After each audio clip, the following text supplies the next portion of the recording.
is an article that we published on Dorset Eye that was sent to us, I think, over the weekend, certainly earlier in the week.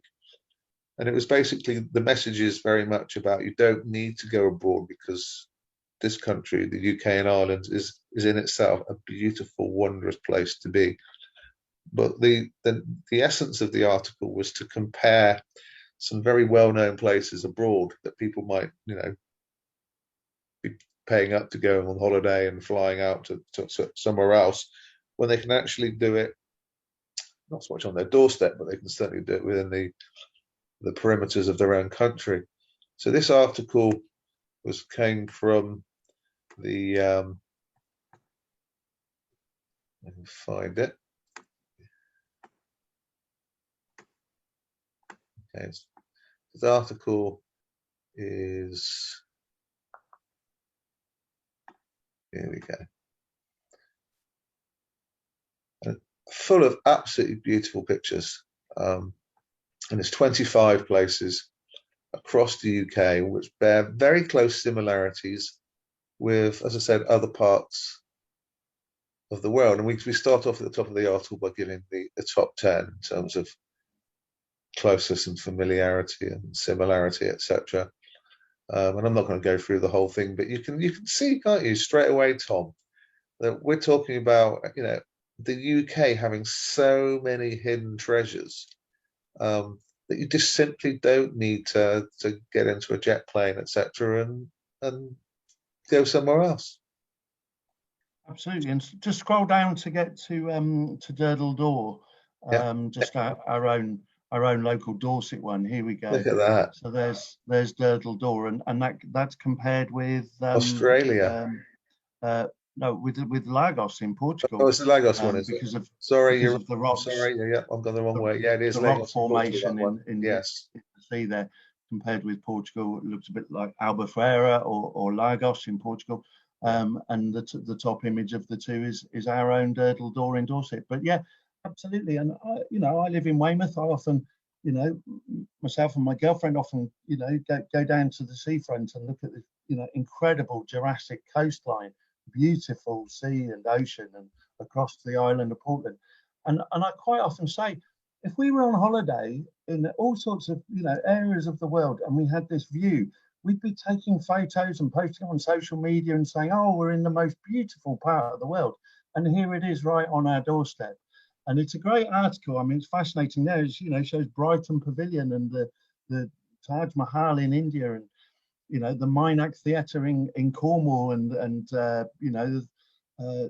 theatres, outdoor theatres in places like Cyprus.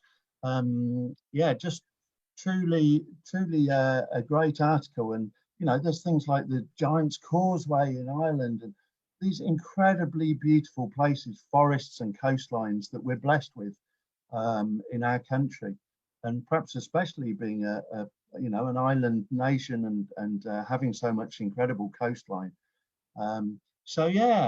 Probably over the last year, given that foreign travel holidays have been outlawed for most of the last year, hopefully people have been able to visit more of our own local wonders and appreciate what we've got right on our doorstep. But great to see this article. Really urge people to go and have a look.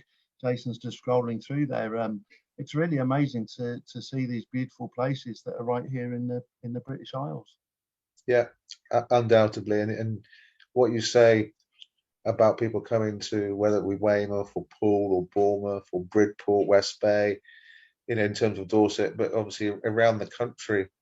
And people do, you get Japanese tourists, or you get people from all over Europe or from North America, and they'll come and they'll take all these pictures, and they'll go back and they'll show their family, and their family go, wow, Scotland, for example.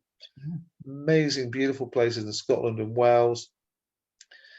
And absolutely, whereas, because I guess it's the close proximity for some people, they just tend to not quite appreciate it. And also there's, of course, the weather issues in terms of, if you're looking for something to brighten your emotions, having spent, 7 or 8 months surrounded by dampness and darkness, then perhaps sun is what you're going for. But if you're looking for something that's beautiful, and wondrous. It's right here. It's right here, and it will Listen, remain. It will remain here. I've been to some, lovely beaches abroad, but a couple of the best beaches I've ever been to right here, Devon and Cornwall, and you know, Wales, Pembrokeshire, St David's in Pembrokeshire, and Woolacombe in Devon, and these stunningly beautiful beaches that we have right here on our doorstep. Aren't we Yes, lucky? We're the luckiest people, Jace, to live in we this are. beautiful, We are beautiful country. so lucky, and on a green point, we just don't need to be burning fossil fuels, flying across oceans, and etc. We can just venture out into our own communities and our own countries and rejoice. Well, Absolutely. another episode has ended, and this week I'm still going to make my at some point my point about the weather. I cannot see a cloud in the sky. We should rejoice at that too. I know some people don't like the sun very much, but I think for a lot of people they deserve that vitamin D intake, and let's make the most of what's coming in the next few days. It's been a long time coming this year. We've all been like, are we ever going to get some sunshine, some summer? So summer's on its way, everyone.